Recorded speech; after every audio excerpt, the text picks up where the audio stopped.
Assalamualaikum warahmatullahi wabarakatuh. Kembali lagi di channel Faisal Official 20. Pada video kali ini, kita bakal mengisahkan kisah sorban kotor Abu Nawas yang mendadak menjadi harum. Pada suatu hari, di kerajaan Raja Harun al-Rashid telah terjadi huru-hara. Rakyatnya tidak lagi mendapat ketenangan seperti biasanya karena telah terjadi penculikan yang pembunuhan yang misterius.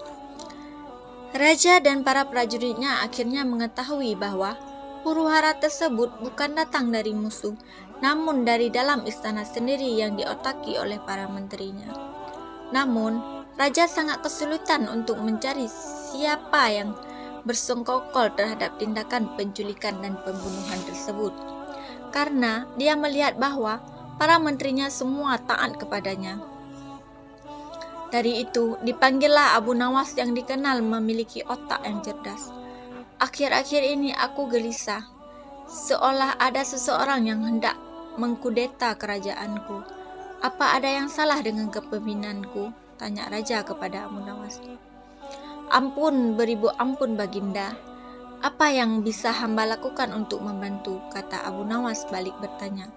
Begini wahai Abu Nawas, ucap Baginda Raja. Berilah cara kepadaku untuk menguji kesediaan para menteriku. Lanjutnya. Baiklah, Paduka, berilah hamba waktu sehari saja agar bisa memikirkan caranya. Janji Abu Nawas sembari berpamitan.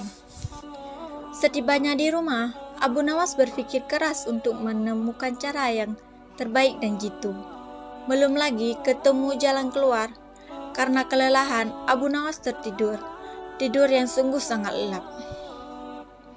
Pada keesokan harinya, ketika ia hendak salat subuh, Abu Nawas tersadar masih punya pekerjaan rumah dari Baginda yang belum terjawab. Terpenting sholat dulu, urusan kerajaan biarlah nanti saja, pikir Abu Nawas. Ia pun mencari sorban. Secara tak sengaja, ia menemukan sorban lawas. Sorban lusuh yang menebar aroma tidak sedap. Sorban yang memang telah lama tidak dicuci oleh sang istri. Sorban bau apek inilah yang membuat otak Abu Nawas mendapatkan jalan. Si cerdik ini menemukan cara jitu untuk menguji kesetiaan para menteri kerajaan. Setelah salat subuh, Abu Nawas pun segera bergegas menuju istana menghadap Raja Harun al-Rashid. Ia meminta Baginda Raja bersandiwara seolah-olah telah memiliki sorban sakti. Raja Harun al-Rashid setuju dan melakukan apa yang telah diperintahkan Abu Nawas. Setelah itu, maka dikumpulkanlah kelima menterinya untuk menghadap. Di hadapan para menteri itu, Baginda Raja mengatakan bahwa ia telah mendapatkan hadiah berupa sorban sakti, hasil pemberian dari kerajaan lain. Dan salah satu kesaktian sorban itu adalah bisa menemukan masa depan kerajaan di masa yang akan datang. Wahai para menteriku, bantulah aku untuk menentukan masa depan negeri ini, titah Baginda Raja. Bagaimana caranya, wahai Baginda? Tanya salah seorang menteri. Masing-masing dari kalian coba ciumlah sorban hadiah ini secara bergantian. Apakah berbau wangi, maka kerajaan ini akan abadi. Namun bila berbau busuk, maka kerajaan ini tidak akan lama lagi akan segera runtuh. Jelas Raja. Sesuai dengan perintah Raja, para menteri satu persatu memasuki ruangan untuk mencium sorban sakti tersebut. Setelah semuanya telah mendapatkan giliran, maka dikumpulkanlah lagi menteri-menterinya. Bagaimana baunya? Tanya Baginda Raja. Sorban ini baunya sangat harum, niscaya kerajaan ini akan abadi, jawab menteri pertama. Menteri kedua dan ketiga menjawab sama dengan menteri pertama. Intinya adalah mereka berusaha untuk membuat Baginda Raja senang. Giliran menteri keempat dan kelima angkat bicara. Di luar dugaan, menteri keempat dan kelima ini mengatakan bahwa sorban sakti tersebut baunya busuk dan menyengat hidung.